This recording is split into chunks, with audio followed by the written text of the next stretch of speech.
Business Heroine TV for the entrepreneur who says she will and does. So, Kat and I actually met at a live event where Kat was doing like a miniature burlesque lesson. And it was amazing. I'm like, oh my God, I wish I lived in LA so I could take lessons from Vixen DeVille. But tell us, Kat, what are some of the biggest misunderstandings about burlesque and what's the real deal? Because I was kind of like, wow, I didn't really see this whole side to it. So enlighten us.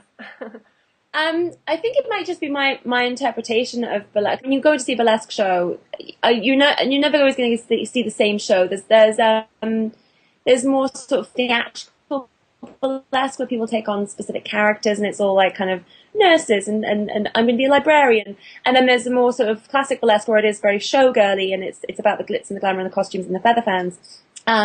And there's more variety burlesque, and there's a lot of different styles of burlesque. I think a lot of people kind of think, oh, burlesque, especially when I mention, oh, I'm a burlesque performer, people go, yeah, you mean you're a stripper? And it's like, no, that's not what I'm doing. And it's not, to me, so much about the strip. That is a common denominator between all the different performers and performance styles.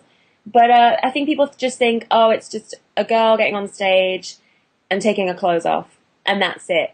And why would I want to watch that if I'm not a sleazy guy? And why would that be interesting? And I think, unfortunately, it is true of a lot of newcomer acts or people trying it out, or if people are taught burlesque in terms of they're just taught sort of styles of dance and then how to remove clothes, then it's just another girl wearing a very similar outfit they all bought from the same shop, taking their clothes off to the same sort of pieces of music.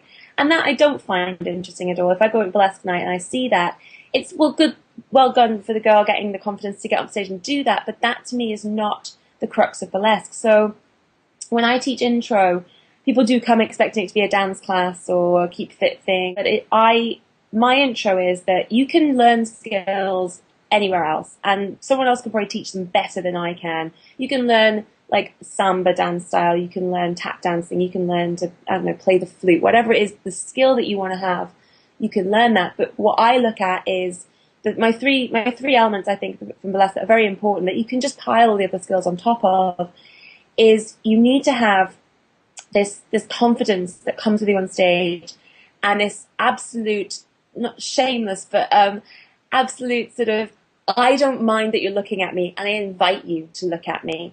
And I think a lot of people might go on stage still like they're flawless in their skill, but they're still that hesitant to look at. It's like when you get dressed up for a night and then you walk in a club and you're like, oh God, where are the bathrooms? Or where's my friend? And you feel a bit like everyone's looking at me. But you've gone to all this trouble to dress up and put your makeup on and look amazing.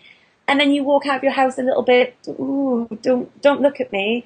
With burlesque, it's that joint happening of, the girl wants you, she's like coming, look at me, and I've got this confidence, and I know I have flaws, and I know but hey, let's all enjoy it, this is going to be fun. Confidence that you have to go look at me and look at what I'm about to do, and isn't this going to be fun? And that play between the person in the audience, and it's the rapport with the audience, it's the give and the take, it's going, I know I'm going to do this little act in this strip, you know I'm going to do this little act in this strip, but we have this little contract between us that we don't know how it's going to happen, or when it's going to happen, or what the surprises are going to be. And it's that excitement of, we know what's going to happen, but there's going to be something amazing more to it than just the strip. And the third thing is that character, the reveal of character as well. I feel like every act, you come on stage a certain way and set up this idea. I'm a librarian, I'm a widow, I'm actually dressed up as a man, whatever it is that you set the beginning act. And then something happens to go, now I'm going to switch that round, I'm going to reveal something. And even that's revealing another character, like the librarian actually is a sexy person, or the man really is a woman, whatever it is the reveal is, and that's the strip.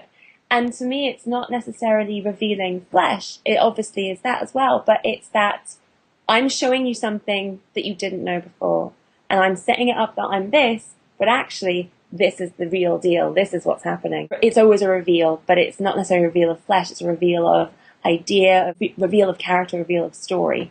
And because I come from that theatrical background, I always look at what's the story, what's the reason for the strip, what am I saying to the audience, what are the audience getting from this? And once you have that concept down, that to me is the intro to you doing a burlesque act. And then you can go, okay, I want to play a belly dancer, I'm going to go learn belly dancing. But then on top of that, put my rapport with the audience, my confidence, my reason for the strip. And that's kind of how I approach teaching burlesque.